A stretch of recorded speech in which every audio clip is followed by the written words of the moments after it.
Hello guys, welcome back to my channel, Dandy here. And if you are new here, I want you to hit the subscribe button so that you support this channel grow.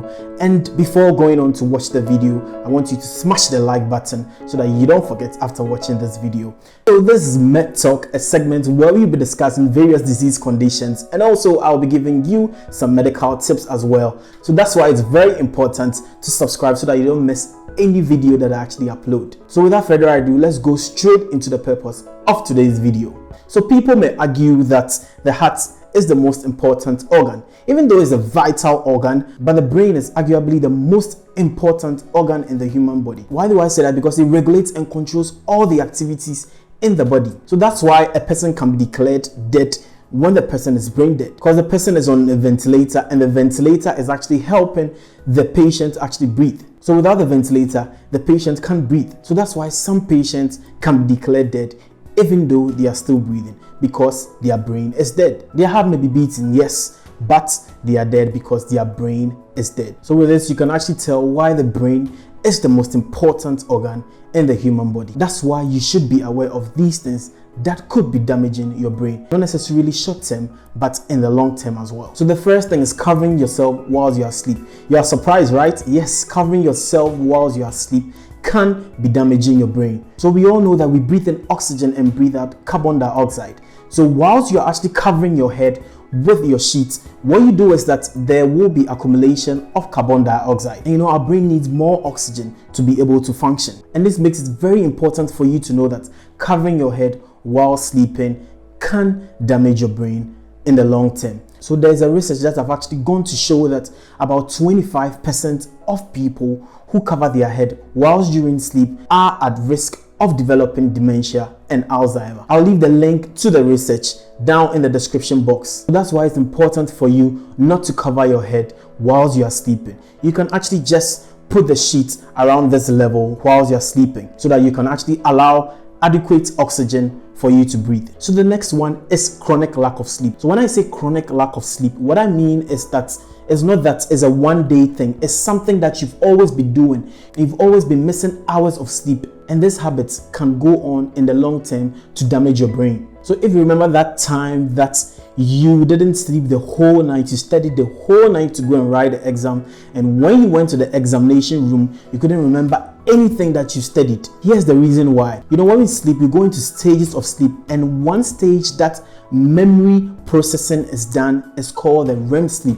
REM means that rapid eye movement. So in this stage, whatever information is captured during the day, when you sleep, all what you captured during the day is processed so that you can remember it the next day. So that's why we advise that before we go take an exam, we should make sure that we sleep. So that's the 90 minutes of the REM sleep. And that's why it makes that stage of sleep very important. So again, to every 7 to 8 hours of sleep, you get 90 minutes of REM sleep. So another research have actually shown that people who have chronic lack of sleep have risk of developing Alzheimer and neurodegenerative disease. So in case you don't know what Alzheimer disease is, it is a type of disease that actually causes the brain cells to waste away and die. So in these patients, what they actually experience is a decline in their thinking and even their behavioral skills. So if you are not getting enough sleep, remember that you are putting yourself at risk of developing Alzheimer's disease. So the next one is dehydration. So dehydration is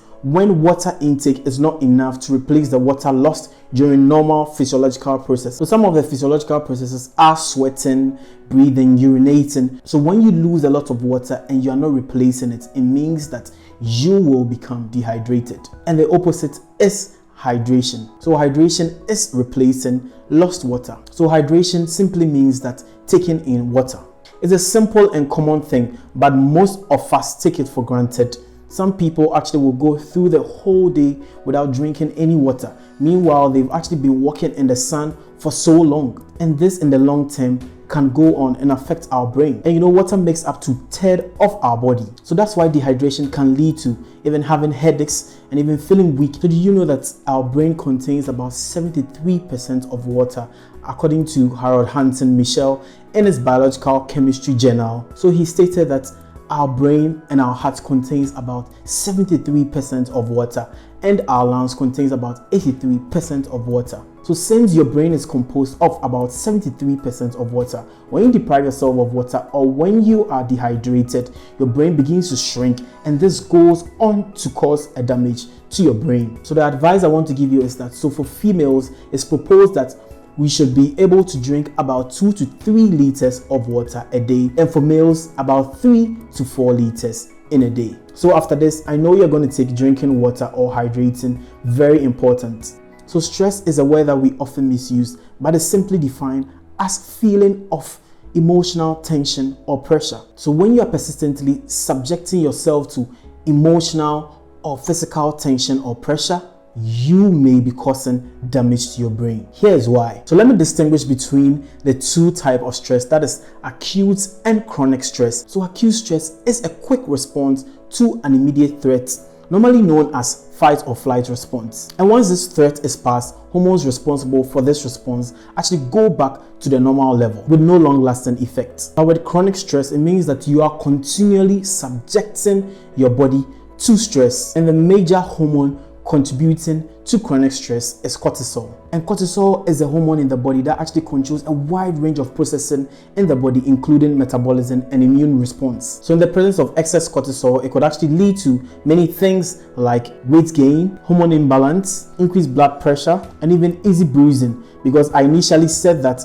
it is very important for immune response. But then the main effect of chronic stress on the brain is anxiety and memory loss. That's why it's important for you to take care of yourself and not expose yourself to chronic stress. And I have actually made a video about self-care. So if you haven't watched it, try and give it a watch. I explain the need to practice self-care and even the relation of self-care and stress. So now you know that chronic stress can contribute to brain damage. So the last one I want to touch on is the lack of mental stimulation and exercise. So it is evident that mental declination is common in aging, but it's also a fact that people who engage in physical activities or more engaging lifestyle are more to be free from dementia and Alzheimer's disease. So the more active the brain becomes, the sharper the memory. So you know what they say, that use it or lose it. So if you don't use your brain, you will lose your brain. So the more you engage yourself in an active lifestyle,